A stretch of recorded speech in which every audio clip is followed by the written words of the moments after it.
여러분 회사나 학교나 그 가정마다 이게 가정을 운영하고 회사를 운영하는 아주 기본적인 훈련 같은 게 있습니다. 그것을 학교에서는 교훈이라고도 하죠. 또 회사에서는 사훈 이렇게 합니다. 여러분의 가정에는 가훈이 있을 거라고 생각이 드는데 없어도 다 말씀 안에 산다고 생각하고 계시겠죠.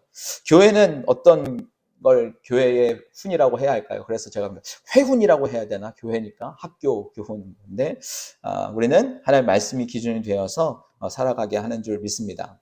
구약시대 때는 하나님께서 출애굽한 이스라엘 백성들을 하나님의 백성답게 하나님의 백성으로 살아가기 위해 훈령을 내리신 게 바로 십계명이에요. 그래서 우리는 지난 10주 동안 십계명을 쭉 살펴보았습니다. 애굽의 종되었던 삶에서 이제 하나님의 백성으로 자유민으로 살아가야 하는 하나님 백성답게 살아가는 구약시대에 맞는 행동의 어떤 훈령들을 배워보았다면 이제는 새로운 시대를 또 살아가고 있지 않습니까? 그래서 오랫동안 그 율법 중심의 신앙생활을 해왔던 그 유대인들에게 예수님은 본격적으로 예수님의 사역을 시작하면서 새 시대를 알려주시고 새 천국을 선포하시면서 율법을 새롭게 재정의해 주십니다. 그동안 지켜왔던 유대인들의 모든 삶의 원칙이 되었던 그 율법을 하나님 나라에 지금 예수님과 함께 도래한 하나님 나라에 맞는 법령으로 삶의 규칙으로 훈령으로 다시 한번 재해석해 주시는 거거든요. 오랫동안 이 율법은 사람들에게 규제와 또 어느 정도의 자유를 박탈하는 일, 본뜻에 좀 위배된 일들을 제어하기도 시작했습니다. 특별히 너무 율법을 강조하다 보니까 바리새인 같은 경우에는 율법을 꼭 지켜야만 한다고 그랬고 또 그 율법 때문에 오히려 스스로를 높이는 교만함의 씨앗이 되기도 했었죠. 그래서 예수님은 그 유대인들에게 새로운 시대에 맞는 새 법령 또 새 삶의 방식들을 바로 이제 산상수훈을 통해서 말씀해 주셨어요. 첫 시작이 바로 팔복입니다.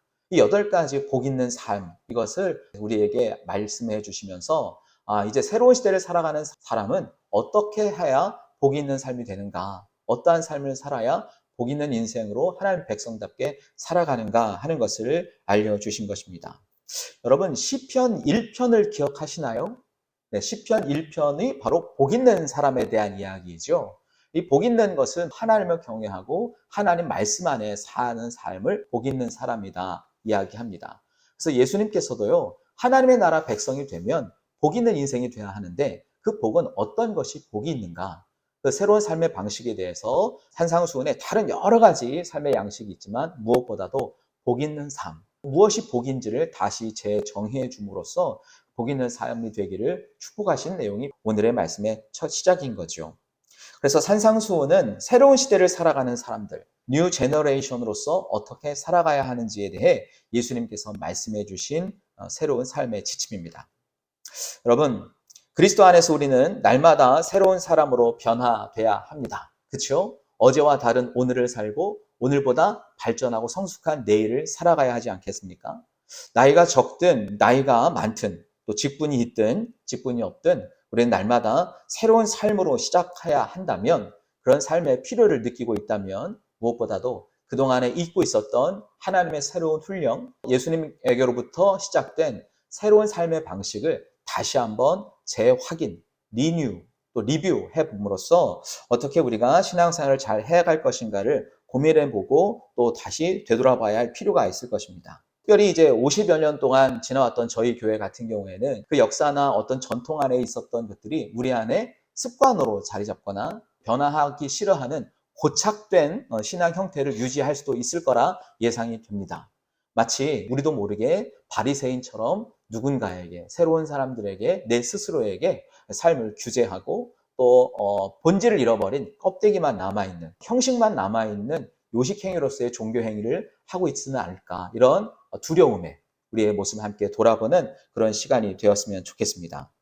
여러분 그 책장에요 고전 책들 가끔 꽂혀 있지 않으십니까?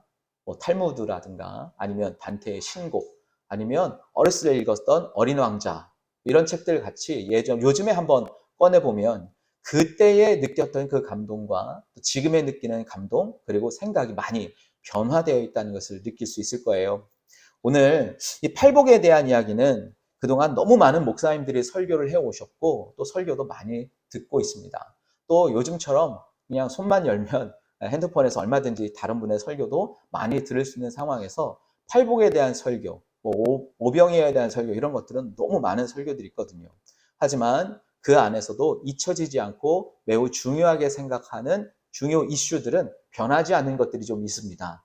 오늘도 그 말씀을 찾아서 함께 말씀을 적용해 보면서 저와 여러분도 이 고전을 꺼내어 보면서 새롭게 느끼는 감동이 있는 것처럼 잘 알고 있고 익히 아는 말씀이긴 하지만 그 전에 느끼지 못했던 새로운 삶의 방식으로 조금은 변화되고 성숙할 수 있는 기회, 그런 실마리를 찾아가는 시간이 되었으면 좋겠습니다.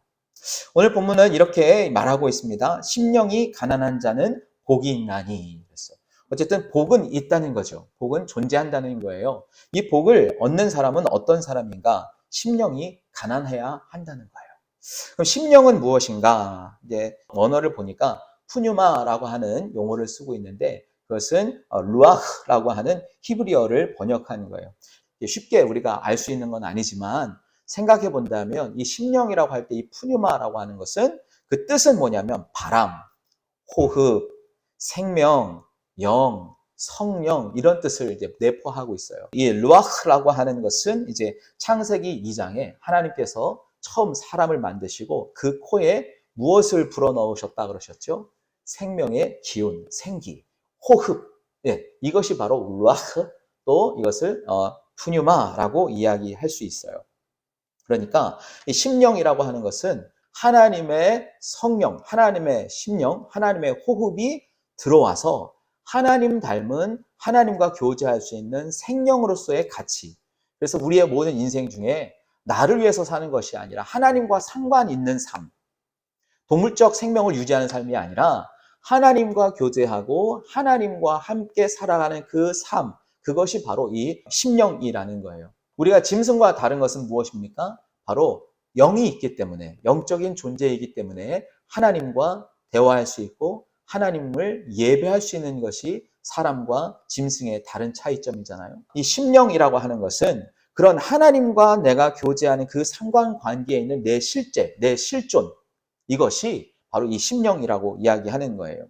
그래서 이것은 때로는 생기로, 때로는 성령으로 해석이 될 수 있지만 분명한 것은 내가 하나님과 교통하는, 내가 하나님과 이야기하는 실존적 존재로서 내가 어떻게 하나님을 대하는가의 그 마음가짐, 그것을 이제 심령이라고 이야기할 수 있습니다.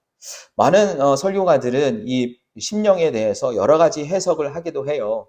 뭐 마음이다, 아니면 또 실제 헌신이다, 또 어떤 욕심이다, 뭐 이런 것들이 있는데 저는 우리의 실제 전체입니다. 마음이 가면 행동도 따라가게 되잖아요. 그런 의미에서 마음으로 해석하는 것도 옳습니다. 그러나 저는 전 인격적인 우리의 모든 삶, 하나님으로부터 부여된 호흡을 갖고 있는 하나님의 영으로 시험받은 이 피조물로서의 모든 삶 자체가 심령이다라고 하는 거예요. 그러니까 우리의 몸도, 우리의 영도, 우리의 마음도, 생각도 다 포함된 전 인격적인 우리의 삶 전체를 심령이다라고 보는 것이 더 좋겠다 이렇게 생각이 듭니다. 그리고 가난이라고 이야기했잖아요. 그러니까 우리의 삶 전체가 가난해져야 한다라는 거예요. 사실은 가난해지고 싶은 사람이 어디 있겠습니까? 1950년 전쟁 이후에 우리 모든 우리의 부모님 세대들 얼마나 열심히 적극적으로 사셨습니까? 내 자녀에게는 이 피눈물 나는 가난을 물려주지 않고 싶으셔서 정말 밤낮 없이 일하셨고 먹을 것, 입을 것 다 자녀들에게는 다 잘해주시지만 정작 본인은 다 기워 입으시고 꼬매 입으시고 때로는 물로 배를 채우시면서라도 이 가정과 또 가문, 또 교회, 또 하나님의 나라를 이루어 가셨던 우리 부모 세대가 가장 힘들었던 것이 바로 가난이었거든요. 그런데 성경은 오히려 가난해야 한다라고 이야기하는 것이니까 어쩌면 역설처럼 들릴 수 있을 거예요. 저도 뭐 가난이라고 하는 것을 뭐 직접적으로 경험한 것은 아니지만 직간접적으로 때로는 약간의 불편한 상황 또 몰려들기도 하고 또 그것이 탈피되는 시간도 있었습니다. 그런데 그것이 결코 영원하지는 않더라는 거예요. 이 가난이라고 하는 그 자체에 대한 우리 생각을 좀 바꿔보면 좋겠습니다. 특별히 이제 이 가난이라고 하는 것은 이제 두려워서 움츠러들다, 쪼그라들다, 뭐 이런 표현도 있고요. 또 거지로 전락해서 구걸해야 하는 거지처럼 또 가난한 또 천한 뭐 이런 뜻도 있고요. 또 억압받는 자, 가난한 자, 또 상속권을 잃어버린 자, 또 낮은 연약한 또 결핍된 뭐 이런 것들 이야기하는 용어로 사용되는 프루토코스라고 하는 말을 사용하고 있어요. 그러니까 워낙 다양한 의미를 포함하고 있는 거죠. 그래서 이것을 하나로 좀 압축해 본다면 어떤 의미인가? 이제 없는 거예요. 있어야 할 것이 없는 상태. 그렇죠? 꼭 필요한 것이 있어야 하는데 그것이 없는 상태. 이것을 가난이라고 우리는 표현해 볼 수 있다는 겁니다. 그래서 이 두 가지를 함께 좀 합쳐보면 심령이 가난한 자는 하나님과의 교제하는 존재로서 그 안에 가득해야 하는 것이 있는데 그것이 비워진 상태라는 겁니다. 그러면 뭐가 이렇게 비워졌다는 것일까? 이 가난이라는 것은 없는 상태라고 얘기하는데 그것은 바로 이 세상의 소망을 모두 끊어버리는 그런 마음, 또 정신을 빈 상태로 만들어서 하나님으로부터 오는 은혜와 자비가 채워지기를 바라는 마음이 있는 상태입니다. 그러니까 심령이라고 하는 그 가난해져야 한다는 것은 내가 하나님과 상관없는 나로 가득 찼던 내가 하나님과 상관 있는 나로 채워지는 것. 그래서 하나님과 상관없던 내 심령이 다 비워지고 하나님과 상관 있는 무언가로 채워지는 것. 그래서 그 하나님의 교제함으로써 채워질 여지를 남겨놓는 것을 심령이 가난한 상태라고 우리 이해해 볼 수 있는 거예요. 좀 어렵게 설명을 해드렸나요? 그러니까 심령이라고 하는 것은 원래 하나님과 우리가 교제하는 삶으로서의 인격인데 그 안에 비워야 될 것이 있다는 거예요. 가난이라고 하는 것은 empty, 비워지는 거거든요. 근데 그것에 원래 있어야 할 것이 있지 않고 다른 것이 있기 때문에 채워지지 않는 거란 말입니다. 그럼 원래 있어야 할 것 외에 다른 것이 채워진 것은 하나님과 교제하는 심령이 아닌 내 스스로, 나에 의해서 세워진 내 자아나 내 욕심이나 나를 위한 어떤 소유나 욕구나 이런 것들이 다 비워진 상태가 되는 것. 그것이 하나님과 교제하는 사람으로서의 비워진 공간. 그것이 심령이 가난한 상태가 되는 거예요. 심령이 비워진 상태인 겁니다. 이해되시겠죠? 네, 그렇게 된다면 하나님으로부터 오는 은혜와 자비가 채워질 공간이 생기는 거죠. 그래서 하나님으로부터 오는 은혜와 자비가 채워져야 하는 내 자신, 그것을 사실은 우리가 뭐라고 표현할 수 있냐면 겸손이라고 표현해 볼 수 있습니다. 하나님과 교제하기 위해서 우리가 먼저 가져야 할 것은 바로 내 소유, 내가 주인 되는 것에 떠나 겸손하게 나는 하나님께 속한 하나님의 말씀을 따르는 종으로서의 자리에 서는 것입니다. 그것이 심령이 가난한 자의 태도인 거죠. 그러려면 겸손이 마음에 가득 채워져야 되는 것인데 그 겸손은 내가 종의 자리로 낮아져야 한다는 뜻을 포함하고 있는 것입니다. 그것은 어떤 것이냐면요. 이 겸손으로 내 마음을 채우는 방법인데 첫 번째는 그 겸손을 내 안에 채우려면 내가 누구인지를 알아야 돼요. 내 자신이 어떤 존재인지를 알아야 합니다. 심령이라고 하는 것은 하나님과 나 사이의 교제로서의 관계잖아요. 그러니까 하나님과 나 사이의 관계로서 나는 무엇인지를 깨달아야 한다는 거예요. 첫 번째 성경에서 말하고 있는 것은 우리는 피조물이라는 것입니다. 하나님에 의해서 만들어진 존재라는 거예요. 하나님의 의도에 의해서 지어졌다는 것이죠. 그러면 하나님의 뜻에 따라 삶을 살아가야 하는데 하나님의 뜻보다는 내가 원하는 뜻대로 살아가게 된다는 거죠. 마치 자녀들을 키워보면 우리는 알게 됩니다. 어느 날부터요, 이 아이들이요, 말을 하기 시작하면서부터 처음에는 엄마 아빠만 부르며 살다가요, 어느 날 갑자기 내 거, 나, 내가 이렇게 말하기 시작합니다. 저는 그 시점이 바로 인간이 교만해지는 시점이라고 생각해요. 어느덧 내가 무언가를 가질 수 있고 내가 결정할 수 있고 내게 무엇인가 욕심이 나기 시작하는 그때부터 말하기 시작한 것은 내 것, 내가, 나라고 하는 이 아이덴티티가 올라오면서부터 하나님과 멀어지기 시작하고 자식이 마치 부모와 대결하듯 욕심을 가지고 서로 분쟁하고 싸우는 것처럼 하나님과 다투게 되더라는 거예요. 그래서 내 자신이 누구인지를 깨닫게 되는 것은 바로 내가 겸손해지는 첫걸음입니다. 하나님은 크신 분이고 나는 지극히 작은 사람이고 하나님은 온 세상을 지으신 분이시고 나는 일 들판에 있는 먼지 티끌만한 존재라고 나 자신을 인정하는 것. 하나님은 전능하시고 나는 유한한 인간이라는 것을 깨닫는 것. 그리고 나는 언제든지 죄를 지을 가능성이 있는 존재, 하나님을 떠날 가능성이 있는 존재이기 때문에 하나님 없이는 살 수 없다라는 것을 인정하는 것. 그래서 내 자신이 누구인지를 깨닫게 되면 우리는 겸손해질 수밖에 없습니다. 내가 완전할 수 없고 내가 미련한 존재이고 내가 연약한 존재라는 것을 아는데 어떻게 우리가 하나님과 맞설 수 있겠습니까? 그러니까 제일 먼저 우리가 깨달아야 할 것은 내 자신의 모습인 거예요. 그리고 그 다음에는 그 하나님이, 그 위대하신 하나님이, 그 크신 하나님이 내 아버지가 되심을 확실하게 믿는 일이 필요합니다. 왜냐하면 아버지의 뜻을 따르고 존중할 수 있기 때문인 거예요. 하나님이 내 아버지가 분명하다면 나는 하나님의 뜻을 따를 수 있는 마음이 생기는 거죠. 그리고 그것은 내가 원하는 것보다 하나님의 뜻을 우선할 수 있는 내 삶의 원리를 적용하게 됩니다. 그리고요, 더 놀라운 건 내가 하나님의 뜻을 따라 살 때 내게 필요한 것, 내가 원하는 것들은 하나님께서 공급해 주실 것이다 라고 하는 것에 대한 확실한 믿음입니다. 그래서요, 히브리서는 말씀하고 있어요.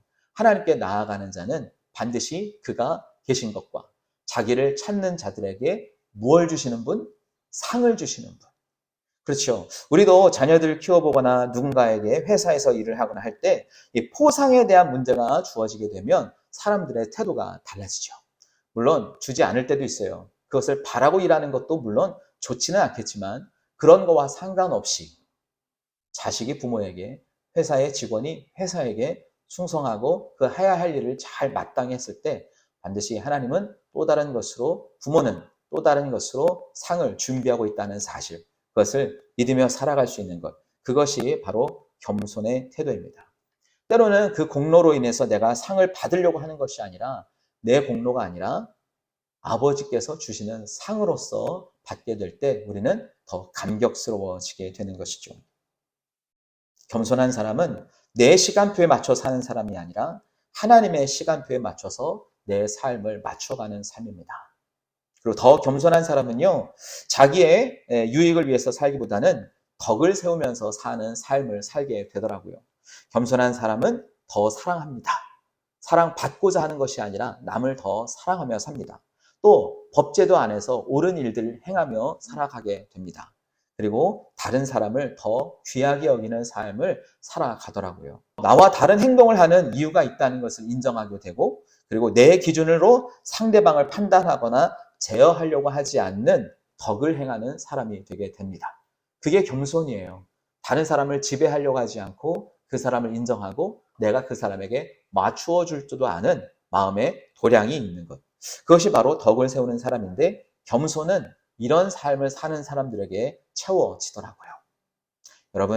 여러분의 마음 안에 내 것을 다 내려놓으시고 겸손으로 하나님 앞에 이 모든 것들을 채워가시면 좋겠습니다. 그것이 바로 우리에게 비우는 일이에요. 겸손을 채우면 우리의 욕심과 우리의 이기심과 어떤 죄나 또 어떤 옳지 않은 행동들을 하는 것들, 이런 것들이 다 비워지게 되는 거죠.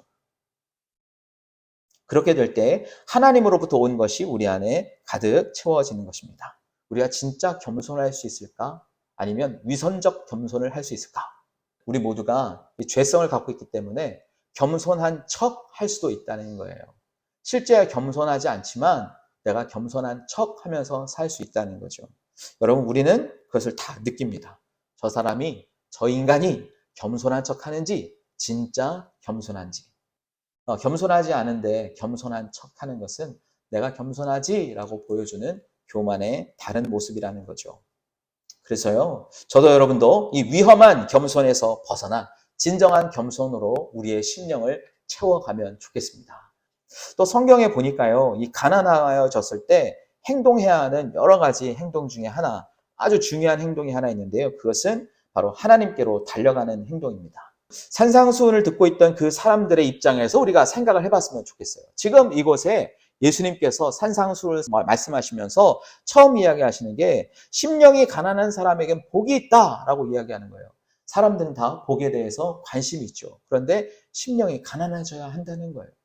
들어보니까 여기에 있던 사람들은 가만히 생각해 보면 부자인 사람들이 없었어요. 그 당시에 부자였던 사람들은 다 제사장, 바리새인, 집권당, 로마의 세금을 바치는 세무공무원, 이런 사람들은 다 부유한 사람들이었습니다. 백성의 것을 빼앗아서 자기의 부유를 축적했던 사람들은 다 부유했었지만 실제 예수님을 따라왔던 사람들은 오히려 자기의 것을 다 빼앗기고 내어줌이 되는 가난한 사람들이었습니다. 그래서 예수님께서 말씀을 전할 때 내어놓을 수 있는 음식들이 없었어요. 기껏 싸가 좋은 것은 어린아이의 도시락 하나밖에 내놓을 것이 없는 그런 가난한 사람들이었습니다. 예수님의 제자들도 마찬가지였고 예수님도 그러했어요. 그러니까 가난한 사람들에게 예수님께서 또 가난해야 한다는 말을 할 때 이 사람들은 어떤 생각을 했을까요? 그렇습니다. 그들은 그들의 자신의 결핍, 결여, 결손, 이것이 무엇 때문이었는지를 깨닫게 될 거예요. 그러면서 예수님은 그들에게 말씀하시죠. 너희가 심령이 가난하게 되면 너희의 실제 소유와 너희가 갖고 있는 재물과 너희 갖고 있는 것이 가난해지는 것이 아니라 지금 너희는 이미 가난해. 그런데 우리가 기억해야 될 것은 너희가 가난해서 벗어나려고 하는 것이 무엇 때문이냐라고 얘기하는 거예요. 나 때문이냐 아니면 하나님 때문이냐는 것입니다. 너희가 지금 저렇게 부유한 사람들을 보면서 부러워하는 것이 너희가 하나님과의 교제가 안 돼서 부러워하는 것이냐 아니면 너희가 먹을 것이 없어서 너희가 가진 것이 없어서 부러워하는 것이냐. 하나님은 지적하는 거죠. 예수님은 말씀해 주는 거예요. 너희가 하나님과 교제함에 배고픔을 느껴야 하고 너희가 하나님을 만나는 일에 배고픔을 느껴야 하고 너희가 하나님을 만나서 누리는 그 풍성함에 갈급함과 소유와 욕망이 있어야 한다라는 것입니다. 단순히 너희 육체의 배고픔을 채우기 위해 너희가 욕구를 발휘할 것이 아니라 하나님과의 교제, 심령의 갈급함이 결여된 상황이 느껴질 때야 비로소 하나님은 너희에게 무엇을 주시느냐? 복이 있는데 그것은 천국을 소유하게 하실 것이다 라는 겁니다. 사랑하는 여러분, 그러니까요 우리는 내 심령의 가난함에 찾아갔을 때 우리는 하나님을 찾아갈 수 있게 됩니다. 요한복음에 보면 탕자의 비유가 나오는데요. 탕자가 바로 우리의 모습을 대변하고 있지 않습니까? 아버지의 것을 자기의 것으로 이미 여겨서 아버지가 돌아가시지 않았는데 유산을 가져요. 욕심이죠. 부자가 되고 싶은 내 스스로 뭔가 대단한 일을 할 수 있을 것 같은 욕심에서 어쨌든 아버지의 재산을 받아갑니다. 그리고 실제 자기의 뜻대로, 자기의 욕심대로, 자기의 삶의 방식대로 살아가지요. 그런데 그 결과는 어떻게 됩니까? 다 잃어버립니다. 결국 그는 육체적으로 가장 난처한 가난에 처해지게 됩니다. 그 가난에 처해지고 나서 그가 마치 거지와 같이 짐승들이나 먹는 쥐염 열매라도 얻어먹으려고 할 때 그의 마음 가운데 어떤 마음이 들어오냐면 하나님과 아버지와의 교제에 있어서의 가난이 느껴지는 거예요. 이 심령이라고 하는 그 관계에 있어서의 가난이 찾아오게 됩니다. 그리고 그는 그때 깨닫게 되죠. 내가 아버지와 관계했다면, 아버지와 교제했다면 내가 지금 여기에 있는 것이 아니라 아버지의 집에 있을 텐데, 그렇게 되면 아버지 집에 있는 종도 평안함을 누리며 살 수 있었을 텐데 차라리 내가 겸손하게 아버지의 아들로서가 아니라 아버지의 종으로도 살아가는 것이 좋겠구나 라고 하는 이 겸손의 마음을 가지고 어떻게 합니까? 아버지를 찾아갑니다. 사랑하는 여러분, 저와 여러분도 그렇게 하나님을 찾아가면 좋겠습니다. 나의 부족함을 느낀다면 완전하고 온전하고 완벽하신 하나님 앞으로 나아가면 좋겠습니다. 기왕이면 달려가면 더 좋겠습니다. 그냥 주저하지 마시고 머뭇거리지 마시고 하나님께로 달려가십시다. 우리를 넓은 품으로 맞이해 주실 그 하나님 아버지 앞으로 달려가면 좋겠습니다. 그러면 하나님께서는 우리를 보호해 주실 뿐만 아니라 우리를 풍요로운 삶으로 초대해 주실 것입니다. 아버지는요, 그 모든 것을 다시 회복시켜 주셨어요. 아버지의 것을 다 그에게 위임하여 주셨습니다. 아버지 인장반지를 끼워 주셨고 새 옷을 입혀 주셔서 종이 아니라 아들로서의 자리에 세워주게 하셨고 아버지의 물건을, 아버지의 재산을 다시 상속할 수 있는 상속자로 변화시켜 주셨던 거예요. 사랑하는 여러분, 그게 천국을 소유하는 것입니다. 잃어버렸던 하나님의 왕국, 하나님의 나라를 우리 안에 다시 허락해 주시는 것, 그것이 심령이 가난한 자에게 주시는 하나님의 복이 되는 것이죠. 여러분, 마음이 가난해지셨습니까? 육체적인 가난도 함께 찾아왔습니까? 오히려 이때가 기회예요. 하나님을 찾아갈 수 있는 기회가 됩니다. 이 기회를 놓치지 마시고 지금 당장 우리 하나님 앞에 기도함으로, 예배함으로, 말씀 앞으로 함께 다가가는 저와 여러분 되기를 바랍니다. 사람이요, 왜 가난해지는지 아십니까? 바로 욕심 때문에 가난해져요. 욕심이 있는 한 자기가 만족할 수 없습니다. 그러니까 가난하다 생각이 드는 거죠. 내가 무언가를 가지고 싶은 욕심이요, 끝이 있는 줄 아세요? 끝이 없어요. 끝이 없어요. 좋은 차가 있으면 더 좋은 것을 바라게 되겠죠. 조금 넓은 평수로 가게 되면 더 넓은 평수를 갖게 되겠죠. 재산이 조금씩 증식이 되기 시작하면 이쯤이면 됐지 하고 멈추는 사람이 없습니다. 더 있으면 좋겠고 더 넓어지게 되겠죠. 바로 그것이 욕심이라는 건데요. 그 욕심의 출발점, 아까 말씀드렸죠. 그 출발은 바로 나에게서 시작이 되는 거예요. 내 것, 나의 것이라고 할 때 우리는 욕심이 생깁니다. 그런데 내게 주어진 모든 것이 내 것이 아니라 남의 것으로부터 온 것이라는 것을 생각함으로써 사는 것, 성경은 청직이라 이야기해요. 마치 이 탕자가 아버지의 집 안에서 아버지의 모든 것을 누리듯 집 안에서 일하는 청지기는 그 집 안에 있는 모든 것을 누릴 수 있습니다. 저는 가끔 이 전세가 그런 생각이 들어요. 집을 갖고 있는 사람은요, 그 집 안에서 본인이 살 때는 모르지만 집을 세를 놓고 나가잖아요. 그러면 세금도 자기가 내야 되고 망가진 것도 내가 고쳐야 되는데 거기에 사는 건 누가 살아요? 세입자가 살아요. 내 것이 아닌데 그 안에 내가 내 집처럼 살게 되는 거죠. 저는 우리가 욕심을 버리고 청지기로 사는 것은 어쩌면 하나님의 집에 전세 사는 거 아닌가 이런 생각을 해보게 됩니다. 그 안에 있는 많은 좋은 시설들을 누리며 사는데 결국 공짜로 살잖아요. 맡겨놓았던 보증금 다 갖고 나오지 않습니까? 그렇죠? 이것만큼 땡 잡는 게 어디 있겠습니까? 청지기적인 삶을 사는 사람들을 보면 다 은혜예요. 하나님의 은혜예요.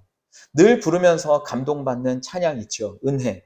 저는 이 은혜라는 찬양의 가사가 가장 청지기적인 삶의 표상이 아닐까 생각해 봅니다. 내가 누려왔던 모든 것, 내가 지나왔던 모든 시간, 내가 걸어왔던 모든 순간, 당연하지. 내가 노력했고, 내가 소유했고, 내가 가졌다고 생각했지만 사실은 당연한 것이 아니라 아버지께서 내게 허락해 주신 은혜였다. 아침에 해가 뜨고 저녁에 노을이 지고 봄에 꽃이 향기가 나고 가을에 열매가 맺혀지고 이 변하는 사계절을 누리는 모든 순간 다 내가 노력하고 살아왔던 삶의 결과라고 생각하지만 사실은 내가 노력한 것 하나도 없죠. 다 하나님께서 주어 주신 것이죠. 여러분, 내가 이 땅에 태어나는 것, 내가 원해서, 내가 바래서 태어나는 사람 있습니까? 하나님께서 우리의 부모에게 은혜를 주셔서 저와 여러분 태어난 겁니다. 어린아이 시절부터 지금까지 숨쉬고 살아왔고 꿈을 이루면서 꿈을 꾸면서 살아왔던 모든 시간들, 그것이 다 하나님의 은혜라고 고백하는 것. 내가 노력해서 얻은 것? 아니요. 내가 노력할 수 있도록 동기를 부여해 주신 하나님의 은혜였겠죠. 내가 하나님의 자녀가 되어서 살고 오늘 이렇게 찬양하고 예배하는 삶, 이 모든 것이 내가 당연한 거로 생각했지만 이 모든 것들이 당연한 것이 하나도 없다 고백하는 것. 그것이 바로 우리의 욕심을 버려낸 청지기적인 삶이 아니겠습니까? 저는 마지막 끝에 이야기해요. 모든 것이 은혜, 은혜, 한없는 은혜. 심령이 가난한 자는 모든 삶의 해석을 하나님의 은혜로 해석하는 삶이라 생각이 듭니다. 심령이 가난한 자로 모든 것이 하나님의 은혜다. 나는 겸손할 뿐이다. 나는 이제 아버지께로 달려가 아버지의 은혜를 누리면서 살아야 하겠다. 이런 결심이 저와 여러분 안에 일어날 때 하나님의 천국은 저와 여러분 안에 임하게 될 것입니다. 예수님 말씀하셨어요. 천국은 여기 있다, 저기 있다 하는 것이 아니라 우리의 마음속에 있다. 저와 여러분 안에 심령이 비워지기를 바랍니다. 우리의 욕심과 우리의 욕구들이 다 사라지기를 바랍니다. 철저하게 다 비워졌을 때 오히려 겸손과 함께 채워지는 하나님의 은혜의 풍성함이 우리 안에 채워질 것입니다. 사랑하는 여러분, 우리 심령이 가난한 자가 되어 보십시다. 이런 자에게, 이런 심령이 가난한 자에게 하나님은 당신의 나라, 하나님의 나라를 주셔서 그 안에 있는 풍성함, 넉넉함, 그리고 그 풍요와 안전을, 자족을 누리면서 살게 허락하실 것입니다. 오늘도 이 하나님의 복이 있는 그 첫걸음, 팔복의 첫걸음을 함께 시작하는 정학교의 모든 공동체가 되기를 예수님의 이름으로 축복합니다.